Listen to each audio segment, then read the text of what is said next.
कल सुबह सुबह एक खबर आई थी कि बिहार पुलिस के दरोगा अश्विनी कुमार की बंगाल में पीट पीट कर हत्या कर दी गई है।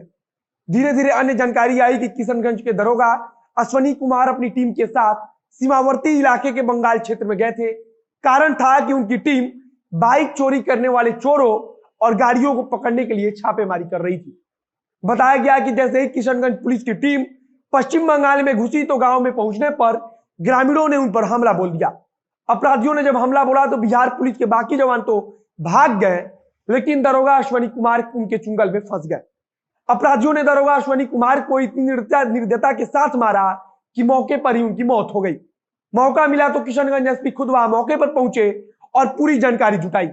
अब आज जब इस बात की जानकारी अश्विनी कुमार के मां को दी गई तो वो इस बात का सदमा झेल नहीं पाई और उन्होंने भी दुनिया छोड़ दिया।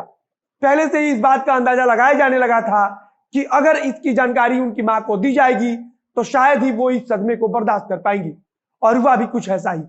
नमस्कार, मेरा नाम है मोहित कुमार सिंह और आप देख रहे हैं जनता जंक्शन का विशेष कार्यक्रम बोलेगा बिहार।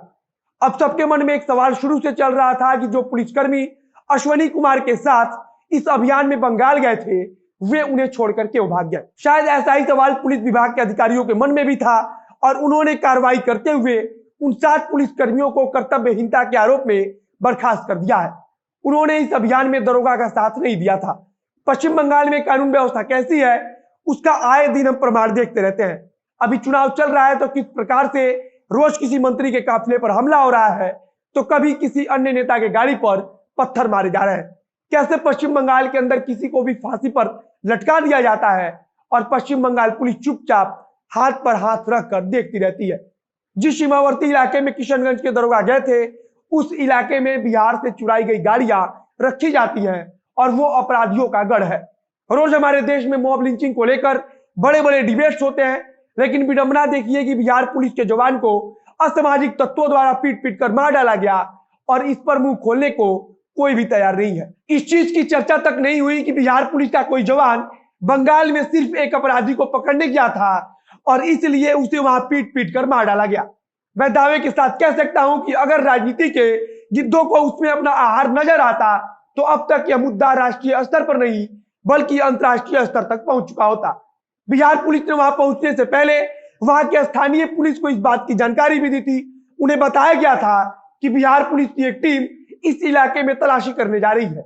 उसके बावजूद बंगाल पुलिस की तरफ से कोई भी कदम नहीं उठाया गया। जिस थाने के अंतर्गत वो गांव आता है उन्हें तो इस बात की पूरी जानकारी होगी कि उस गांव में किस प्रवृत्ति के लोग या फिर अपराधी रहते हैं। अगर बंगाल पुलिस शायद बिहार पुलिस के साथ होती या फिर उनको समय से जानकारी देती तो इतनी बड़ी घटना नहीं होती। इतनी बड़ी घटना होने के बावजूद एक बार भी इस चीज का जिक्र बंगाल में कहीं नहीं किया जा रहा है। हो सकता है कि इसमें किसी दल को वोट का फायदा ना दिख रहा हो। केंद्रीय मंत्री गिरिराज सिंह ने इस घटना को लेकर कड़ी प्रतिक्रिया जताई है। उन्होंने पश्चिम बंगाल सरकार और ममता बनर्जी को आतंकी करार दिया है। गिरिराज सिंह ने कहा कि ममता बनर्जी अपनी हार को देकर बौखला गई है और इसलिए बंगाल में लगातार हिंसा को बढ़ावा दे रही है। कल शाम से ही यह बात सामने आने लगी थी कि बिहार पुलिस के दरोगा अश्विनी कुमार की मां हार्ट अटैक की पेशेंट है और अगर उन्हें इस बात की जानकारी दी गई तो उन्हें हार्ट अटैक आ सकता है। हुआ भी कुछ ऐसा ही। जैसे ही अश्विनी कुमार की मां को इस बात की जानकारी मिली कि उनके बेटे को पश्चिम बंगाल में कुछ अपराधियों ने पीट पीट कर मार डाला है तो वो इस सदमे को बर्दाश्त नहीं कर पाई और अपने बेटे के साथ ही दुनिया को छोड़ दिया।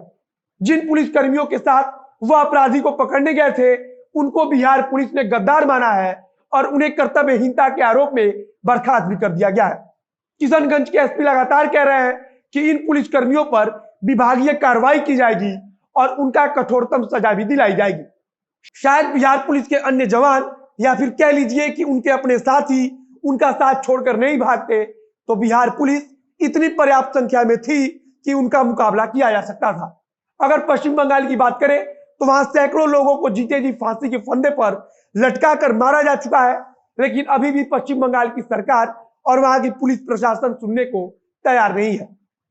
मैं सिर्फ इतना कहना चाहूंगा कि केंद्र सरकार खुद आगे बढ़े और अपराधियों को कठोरतम सजा दिलाने की पहल करे।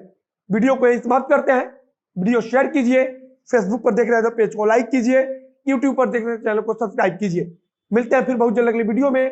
कैमरे के पीछे खड़े हैं अंबुजानंद और मैं मोहित कुमार सिंह। धन्यवाद।